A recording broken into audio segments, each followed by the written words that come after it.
మళ్ళీ గాజులు మన గ్లాస్ బ్యాంగిల్స్ బాగా ఇష్టం నాకు. అంటే ఇంకా ఇన్నర్ డ్రెస్ కాలు ముక్కొని ఉంటా, కాలు కడిగి నీళ్లు తాగమన్నా కూడా చేస్తా.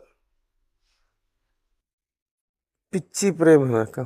హీరోయిన్ కళ్యాణి గారు మలయాళం సినిమాల్లో చైల్డ్ ఆర్టిస్ట్ గా ఎంట్రీ ఇచ్చారు. తర్వాత తెలుగులో అవును వాళ్ళిద్దరూ ఇష్టపడ్డారు, వసంతం, దొంగాట, కబడ్డీ కబడ్డీ లాంటి బ్లాక్ బస్టర్ సినిమాల్లో నటించిన కళ్యాణి గారు ఇప్పుడు ఎందుకు సినిమాలకు దూరంగా ఉంటున్నారు? పెళ్ళయ్యాక తన భర్త సూర్యకిరణ్ గారిని నమ్మి చాప్టర్ 6 సినిమాకి డబ్బులు పెట్టి కోట్ల రూపాయలు నష్టపోయారు అన్న దాంట్లో నిజమెంత? ఆఖరికి ఇల్లు, కారు అన్ని తాకట్లు పెట్టారన్న విషయం మీకు తెలుసా? కళ్యాణి గారు నిర్మాతగా తన భర్త డైరెక్టర్ గా తీసిన చాప్టర్ 6 సినిమా ఫ్లాప్ అవడానికి కేసరి గారి మరణానికి సంబంధం ఏంటి? దీని కారణంగానే కళ్యాణి గారు సూర్యకిరణ్ గారు విడిపోయారా లేదా వేరే కారణాలు ఉన్నాయా? పెళ్ళయ్యాక డైరెక్టర్ సూర్యకిరణ్ గారికి ఒక్క హిట్ కూడా లేకపోవడంతో ఆ చిరాకు కోపం కళ్యాణి గారిపై చూపించేవారు అన్న దాంట్లో నిజమెంత? కళ్యాణి గారు తన భర్తతో విడిపోయిన తర్వాత రెండో పెళ్లి చేసుకున్నారా లేదా ఒంటరిగానే ఉంటున్నారా? డాక్టర్ అవ్వాల్సిన కళ్యాణి గారు ఎందుకు సినిమాల్లోకి వచ్చారు? కళ్యాణి గారు ఒక వ్యాధితో బాధపడుతున్నారా? అసలు ఆమె ఎందుకు సోషల్ మీడియాకి దూరంగా ఉంటున్నారో ఇలాంటి ఎన్నో విషయాలు మీకైతే చెప్పబోతున్నా. అలాగే సూర్యకిరణ్ గారు పడిన బాధలు, కష్టాలు, ఆయన కన్నీళ్ల స్టోరీ కూడా తెలుసుకుందాం ఈ వీడియోలో. వీడియో స్టార్ట్ చేసే కంటే ముందు ఒక చిన్న రిక్వెస్ట్, మన వీడియోస్ చాలా మంది చూస్తున్నారు కానీ ఎవరు కూడా లైక్స్, సబ్స్క్రైబ్ చేయకుండా చూస్తున్నారు. దయచేసి ఒక లైక్, ఒక సబ్స్క్రైబ్ వేసుకుని కొంచెం ఛానల్ కి సపోర్ట్ చేయొచ్చు కదా. ఇక వీడియో అయితే స్టార్ట్ చేసేద్దాం. కళ్యాణి గారు కేరళలోని త్రిశూర్ అనే ఊర్లో 1979 అక్టోబర్ 24న జన్మించారు. చాలా మంది 1975 అంటారు కానీ గూగుల్ తల్లి చెప్తుంది మాత్రం 1979 అని. కళ్యాణి గారు తండ్రి పేరు మురళీధరన్, ఆయన కేరళలోని KSRTC లో పనిచేసేవారు. తల్లి పేరు అంబుజవల్లి, ఈమె ఇంట్లోనే ఉండేవారు. కళ్యాణి గారి సినీ కెరీర్ చూసుకుంటే చాలా అంటే చాలా ఇంట్రెస్టింగ్ అయితే ఉంటుంది. ఆమెకి చిన్నప్పటి నుంచి సినిమాలంటే చాలా ఇష్టం.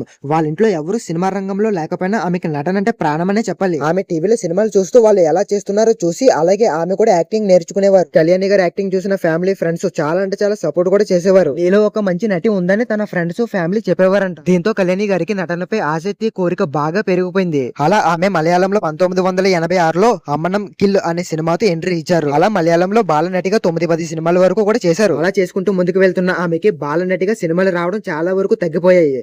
దీంతో ఆమె చదువుపై బాగా దృష్టి పెట్టారు. కానీ ఆమెకి సినిమాలపై ఉన్న ఆసక్తి ఏం మాత్రం కూడా తగ్గలేదు. కళ్యాణి గారు చదువులో కూడా చురుకైన అమ్మాయి. అలా చదువుకుంటూ వచ్చిన పాత్రలో ఆమె నటించేవారు. నిజానికి కళ్యాణి గారు తల్లి ఆమెని డాక్టర్ ని చేయాలనుకున్నారు కానీ ఈమెకి సినిమాలపైన ఉన్న ఆసక్తి పిచ్చి ఈమెని సినిమాల్లోకి అయితే తీసుకొచ్చింది. ఆ తర్వాత మలయాళంలో ఉద్యాన పాలకన్ అనే సినిమాతో హీరోయిన్ గా కూడా ఎంట్రీ ఇచ్చారు. ఆమెకి మలయాళంలో మంచి పేరు తెచ్చిన సినిమా కూడా ఇదే. కళ్యాణి గారి అమాయకమైన నటన, ఆమె కళ్ళు చూసిన కేరళ ఆడియన్స్ మొత్తం అందరూ కూడా ఫిదా అయిపోయారు అప్పట్లో. కళ్యాణి గారు మలయాళంలో బాలనటిగా 9-10 సినిమాల వరకు నటించారు. ఇక హీరోయిన్ గా 15 సినిమాల వరకు నటించారు. తమిళ్లో 15 సినిమాలు, కన్నడలో 5 సినిమాల వరకు నటించారు. ఇక తెలుగులో 27 సినిమాల వరకు నటించారు. ఆమె మలయాళీ అయినప్పటికీ తెలుగు, తమిళ్, కన్నడ భాషలు చాలా అంటే చాలా బాగా మాట్లాడతారు. దీంతో తెలుగులో, తమిళ్లో, కన్నడ సినిమాల్లో కూడా ఆమెకి అవకాశాలు వచ్చాయి. ఆమె వేరే భాషలో ఏ సినిమాలో నటించిందో మనకి పెద్దగా తెలియదు కానీ తెలుగు సినిమాలు మాత్రం అన్ని తెలుసు. రాజశేఖర్ గారితో హీరోయిన్ గా నటించారు. అలా అప్పట్లో తెలుగు, తమిళ్, కన్నడ సినిమాల్లో సమానంగా నటించుకుంటూ వచ్చేవారు. కానీ తమిళ్, కన్నడ సినిమాల్లో ఆమెకి అంతగా పేరు, అవకాశాలు అయితే రాలేదు. మరో పక్క మలయాళం సినిమాల్లో కూడా ఆమెకి అవకాశాలు తగ్గిపోయాయి. కానీ తెలుగులో మాత్రం ఆమెకి బాగానే అవకాశాలు వచ్చాయి. తెలుగు ఆడియన్స్ కి చాలా అంటే చాలా దగ్గర కూడా అయ్యారు. తెలిసిందేగా మన తెలుగు ఆడియన్స్ గురించి. ఒక్కసారి పట్టుకున్నారా ఎప్పటికీ వదలరు, ఎప్పటికీ సపోర్ట్ చేస్తూనే ఉంటారు. అయితే శేషు సినిమాతో తెలుగులోకి ఎంట్రీ ఇచ్చిన ఈమెకు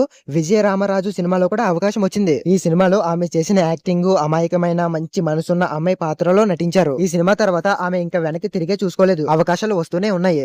తెలుగులో స్టార్ హీరోయిన్ గా కూడా ఎదిగారు. అంతేకాదు ఈ సినిమాకి 3 నంది అవార్డులు కూడా వచ్చాయి. ఇక 2002లో కళ్యాణి గారు హీరోయిన్ గా నటించిన అవును వాళ్ళిద్దరూ ఇష్టపడ్డారు అనే సినిమాకి బెస్ట్ హీరోయిన్ గా ఆమెకి నంది అవార్డు కూడా వచ్చింది. నిజం చెప్పాలంటే ఆమె నటించిన సినిమాలు చూస్తే ఆమె యాక్టింగ్ లో ఒక ప్రత్యేకమైన స్టైల్ ఉండేదనే చెప్పాలి. అలాంటి చెత్త రోల్స్ లో చేయకుండా ఒక పద్ధతైన రోల్స్ లో ఆమె నటించేవారు. ఇవన్నీ మనకి తెలుసు కానీ ఆమె వ్యక్తిగత జీవితం గురించి చాలా మందికి అయితే తెలియదు. ఆమెకి పెళ్ళయింది అన్న సంగతి కూడా ఇప్పటికీ చాలా మందికి అయితే తెలియదు. ప్రస్తుతం కళ్యాణి గారు ఇప్పుడు ఎక్కడ ఉంటున్నారు, ఎలాంటి పరిస్థితులు ఎదుర్కొంటున్నారు, సినిమాలు ఎందుకు మానేశారు, ఇవేమీ కూడా చాలా మందికి అయితే తెలియదు. ఇప్పుడు దీని గురించి కూడా తెలుసుకునే ప్రయత్నం అయితే చేద్దాం. కళ్యాణి గారు 2007లో డైరెక్టర్ సూర్యకిరణ్ గారిని ప్రేమించి పెళ్లి చేసుకున్నారు. తర్వాత ఆమె సినిమాలకి చాలా అంటే చాలా దూరం అయ్యారు. ఎందుకంటే పెళ్లి తర్వాత కుటుంబానికి ప్రాధాన్యత ఇవ్వాలని కళ్యాణి గారు సినిమాలు అయితే మానేశారు. కేవలం హీరోయిన్ గా మాత్రమే కానీ చిన్న చిన్న క్యారెక్టర్ లో, సైడ్ రోల్స్ లో ఆమె చేసేవారు. అలాగే కళ్యాణి గారి భర్త సూర్యకిరణ్ గారి గురించి కూడా ఒకసారి తెలుసుకుందాం. డైరెక్టర్ సూర్యకిరణ్ గారు చైల్డ్ ఆర్టిస్ట్ గా దాదాపు 200 సినిమాల్లో చేశారు. తెలుగు, తమిళ్, కన్నడ, మలయాళం మొత్తం కలిపి తెలుగులో దాదాపు 26 సినిమాల వరకు నటించారు. మగధీరుడు, కొండవీటి రాజా, స్వయం కృషి ఈ సినిమాల్లో చిరంజీవి గారి చిన్నప్పటి పాత్రలు చేసింది ఈయనే. అలా చిన్నప్పటి పాత్రలు చేస్తున్న సూర్యవంశీకి 19 సంవత్సరాలు వచ్చాక డైరెక్ట్ డైరెక్టర్ అవ్వాలనుకున్నాడు. అలా డైరెక్షన్ కూడా నేర్చుకున్నారు. కొన్ని రోజుల తర్వాత టీవీ సీరియల్ కూడా చేశారు. అలా చేసుకుంటూ సినిమా డైరెక్టర్ గా సత్యం మూవీ స్టోరీతో అన్నపూర్ణ స్టూడియోకి అయితే వెళ్లారు. అక్కడ సూర్యకిరణ్ గారు నాగార్జున గారికి స్టోరీ కూడా చెప్పారు. ఆ తర్వాత నాగార్జున గారికి స్టోరీ నచ్చడంతో నాగార్జున గారు సుమన్ ని హీరోగా పెట్టి సత్యం మూవీగా తీశారు. ఈ మూవీ సూపర్ హిట్ కూడా అయింది. ఇప్పటికీ ఈ మూవీ చాలా మంది చూసే వాళ్ళు ఉంటారు, అందులో నేను ఒకరిని. ఆ తర్వాత సూర్యకిరణ్ గారు కళ్యాణి గారిని పెళ్లి కూడా చేసుకున్నారు. ఆ తర్వాత సూర్యకిరణ్ గారు తీసిన అన్ని సినిమాలు కూడా ఫ్లాప్ అయ్యాయి. దీంతో సూర్యకిరణ్ గారు తన భార్య కళ్యాణి గారిపై చాలా అంటే చాలా కోపం పడేవారని, చిరాకు పడేవారని, ఆఖరికి కొట్టేవారని కొన్ని రూమర్స్ కూడా వచ్చాయి. ఇవి నిజమా అబద్ధమా అనేది అయితే చెప్పలేను. సూర్యకిరణ్ గారు ఒక ఇంటర్వ్యూలో మాట్లాడుతూ తన భార్యని ఎప్పుడూ కూడా కొట్టలేదు, తిట్టలేదు అనేది చెప్పుకొచ్చారు. మరి ఇది నిజమా అబద్ధమా అనేది వాళ్ళకే తెలియదు. నాకు తెలిసి సూర్యకిరణ్ గారు తన భార్యని కొట్టేంత చెడ్డవారు అయితే కాదు, చాలా అంటే చాలా మంచివారు. తన భార్య అంటే తనకి చాలా అంటే చాలా ఇష్టం. డైవర్స్ అయ్యి 9 ఏళ్ళైనా తన భార్యని ప్రేమిస్తూనే ఉన్నారు. డైవర్స్ అయ్యి 9 ఏళ్ళైనా తన ల్యాప్టాప్ ఫోన్ లో కూడా కళ్యాణి గారి ఫోటోనే ఉండేది. ఇది చూసిన సూర్యకిరణ్ గారు తల్లి సిగ్గు లేదురా, డైవర్స్ అయినా ఇంకా ఆ అమ్మాయి ఫోటోనే పెట్టుకున్నావు అని తిట్టేవారంట. డైవర్స్ అయ్యి ఇన్ని సంవత్సరాలైనా ఆయన మరో పెళ్లే చేసుకోలేదు. ఆయన ఒక మాట కూడా చెప్పారు, ఒకరి మీద ప్రేమ అనేది ఒక్కసారి మాత్రమే వస్తుంది, ఆ ప్రేమ కళ్యాణి గారిపై తప్ప ఎవరిపైన రాలేదని ఆయన అయితే చెప్పుకొచ్చారు. ఇలాంటి మాట చెప్పే మనిషి, ఎంతగా ప్రేమించే మనిషి కొన్ని కోట్ల మందిలో కొంతమంది మాత్రమే ఉంటారు, చెప్పగలరు. అందులో సూర్యకిరణ్ గారు ఒకరు. కళ్యాణి గారు ఎక్కడున్నా ఎలా ఉన్నా సరే బాగుండాలని కోరుకుంటున్నా అని కూడా చెప్పారు. అంతేకాదు ఆమెతో కలిసి మళ్ళీ కొత్త జీవితం స్టార్ట్ చేయడానికి కూడా ఆయన రెడీగా ఉన్నారు. అలాగే కళ్యాణి గారు కూడా రెండో పెళ్లి అయితే చేసుకోలేదు. కాబట్టి కళ్యాణి గారిని ఒప్పించడానికి అవసరమైతే తన భార్య కాళ్ళు కడిగి ఆ నీళ్లు తాగుతా అని కూడా చెప్పారు సూర్యకిరణ్ గారు. కాలు కడిగి నీళ్లు తాగమన్నా కూడా చేస్తా. ఇప్పుడు ఆమె రెడీగా ఉన్న సూర్యకిరణ్ గారు రెడీగా లేరు. ఆయన 2024 మార్చి 11న చెన్నైలో చనిపోయారు. సూర్యకిరణ్ గారు ఎందుకు చనిపోయారో తెలుసుకునే ముందు వీళ్ళిద్దరూ ఎందుకు విడిపోయారో తెలుసుకుందాం. పెళ్ళయ్యాక వరుసగా సినిమాలు ఫ్లాప్ అయ్యాయి అని చెప్పినా కదా, ఆ తర్వాత డైరెక్టర్ సూర్యకిరణ్ గారికి ఏం చేయాలో అర్థమయ్యేదే కాదు. దాని నుంచి బయటికి రావడానికి చాలా అంటే చాలా టైం అయితే పట్టింది డైరెక్టర్ సూర్యకిరణ్ గారికి. ఎందుకు వరుసగా సినిమాలు ఫ్లాప్ అయ్యాయి అని ఆలోచిస్తే నాగార్జున గారు ఇచ్చిన ఫ్రీడమ్ వేరే ప్రొడ్యూసర్స్ ఎవ్వరూ కూడా ఇవ్వలేదు. ఇందుకే ఆయన సినిమాలు వరుసగా ఫ్లాప్ అయ్యాయి. దీంతో ఆయన చాప్టర్ 6 సినిమా తీయాలని అనుకున్నారు. ఈ సినిమా కోసం ఆయన తన సొంత ఇల్లు, ఆస్తులు మొత్తం అన్ని కూడా బ్యాంక్ లో తాకట్లు పెట్టారు. ఆ డబ్బుతోనే ఈ సినిమా కూడా తీశారు. చాలా మంది కళ్యాణి గారే ఈ సినిమాకి డబ్బులు పెట్టారు అంటారు, కానీ అందులో ఎటువంటి నిజం లేదు. ఇది ఒక ఫేక్ న్యూస్ అనే చెప్పాలి. కావాలంటే మీరే వినండి. కాబట్టి తను నా కోసం ప్రొడ్యూస్ చేసింది కాదు ఇది. నేను ప్రొడ్యూసర్, డబ్బు నాది. నేను తనని ప్రొడ్యూసర్గా ప్రేమతో పెట్టాను పేరు. అంటే కొంతమంది ఏమనుకుంటారంటే, ఇప్పుడు ఏదైనా తేడా వచ్చిందని రేపు ఆ అమ్మాయి పాపం చాలా నటించి సంపాదించేంత వీడెళ్ళి నష్టం చేశారంటారు. అది ఏమీ లేదు. అయితే ఈ సినిమా భారీగా ఫ్లాప్ అయింది. ఆ టైంలో సూర్యకిరణ్ గారు తన భార్యని పుట్టింటికి వెళ్ళమని చెప్పారు. ఒకవైపు అప్పులు ఇచ్చిన బ్యాంకు వాళ్ళు ఒత్తిడి కారణంగా సూర్యకిరణ్ గారు కూడా తన పాత ఇంట్లోనే ఉండేవారు. ఇక వడ్డీలు 2 అయ్యాయి. అవి కట్టలేక 4 కార్లు కూడా తీసుకుపోయారు. అప్పటికే సూర్యకిరణ్ గారికి కళ్యాణి గారు చెప్పారు తన ఆస్తులు అమ్మి అప్పులన్నీ కూడా తీర్చేస్తానని.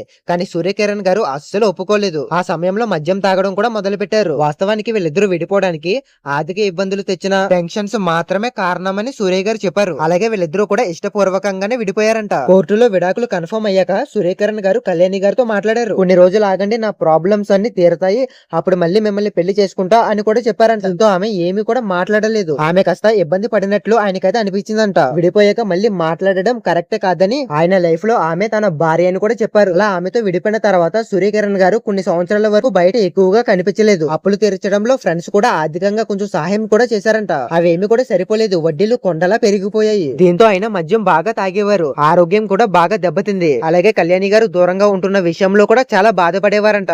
ఆయన 2024 మార్చి 11న గుండెపోటుతో చనిపోయారు. సూర్యకిరణ్ గారు టోటల్ గా 5 సినిమాలు తీశారు. అందులో ఫస్ట్ మూవీ హిట్, మిగతా 4 సినిమాలు కూడా ఫ్లాప్ అయ్యాయి. ఈ 4 సినిమాలు కూడా చాలా అంటే చాలా బాగుంటాయి. కానీ ఎందుకు ఫ్లాప్ అయ్యాయో తెలీదు. మీకు తెలిస్తే కింద కామెంట్ చేయండి. ముఖ్యంగా ఈ చాప్టర్ 7 సినిమా ఎందుకు ఫ్లాప్ అయిందో తెలుసుకుందాం. ఈ సినిమా అంతా కూడా బాగానే ఉంటుంది, స్టోరీ కూడా చాలా బాగుంటుంది, కానీ ఆడియన్స్ కి దగ్గర కాలేకపోయింది. దీనికి కొన్ని కారణాలు కూడా ఉన్నాయి. నిజానికి చాప్టర్ 6 మూవీ 2009 సెప్టెంబర్ 2వ వారంలో రిలీజ్ అవ్వాలి. ఆ టైంలో ఏపీ సీఎం రాజశేఖర్ గారు చనిపోవడం వల్ల ఈ సినిమా వాయిదా పడింది. తర్వాత 2 నెలల పాటు భారీగా ఏపీలో వరదలు కూడా వచ్చాయి. తర్వాత రిలీజ్ చేద్దామన్నా తెలంగాణలో కొన్ని కారణాల వల్ల ఈ సినిమా నడిచే పరిస్థితి లేదు. ఇక సంక్రాంతికి పెద్ద పెద్ద సినిమాల వల్ల థియేటర్స్ దొరకలేదు. చివరికి 2010 ఆగస్టు 19న రిలీజ్ చేశారు. అప్పట్లో చాలా మందికి ఈ సినిమా రిలీజ్ అయిందన్న సంగతి కూడా తెలీదు. అందుకే ఈ సినిమా భారీగా ఫ్లాప్ అయింది. ఇక రిలీజ్ కి లేట్ అవడంతో వడ్డీలు కూడా బాగా పెరిగాయి. దీంతో సూర్యకిరణ్ గారు తన ఆస్తులన్నీ కూడా తాకట్లు పెట్టి అప్పులు తెచ్చారు. అయినా కూడా సరిపోలేదు. దీంతో సూర్యకిరణ్ గారు, కళ్యాణి గారు వీళ్ళిద్దరి పేరు పైన ఉన్న ఒక ఇల్లుని తాకట్టు పెట్టారు. ఇది ఒక్కటి తప్ప కళ్యాణి గారి ఆస్తులకు సంబంధించి ఏది కూడా ఆయన ముట్టుకోలేదు. అయితే ఇప్పుడు కళ్యాణి గారు ఎలా ఉన్నారు, ఎక్కడ ఉన్నారు అన్న విషయానికి వచ్చేద్దాం. కొన్ని సంవత్సరాల కిందట ఈమెకి సంబంధించిన కొన్ని రూమర్స్ కూడా వినిపించాయి. కళ్యాణి గారు ఒక వ్యాధితో బాధపడుతున్నారని, ఎవరో ఒక ఆంధ్ర కుటుంబం వైద్యం కోసం కేరళ వెళ్లారని, అక్కడ కళ్యాణి గారు వాళ్ళకి కనిపించారంట. ఒక వ్యాధితో బాధపడుతున్నారని, పూర్తిగా రూపురేఖలు లేకుండా చెరిగిపోయాయని, చాలా దారుణమైన స్థితిలో ఉన్నారని అప్పట్లో కొన్ని రూమర్స్ బాగా వినిపించాయి. ఇది పక్కా ఫేక్ న్యూస్ అయ్యి ఉండొచ్చు. ఇందులో ఎటువంటి డౌట్ అయితే లేదు. ప్రస్తుతం కళ్యాణి గారు కేరళలోనే ఆమె సొంత ఊరిలోనే ఉంటున్నారు. ఆమె ఇప్పటికీ బాగానే ఉన్నారు, బాగానే ఉంటారు కూడా.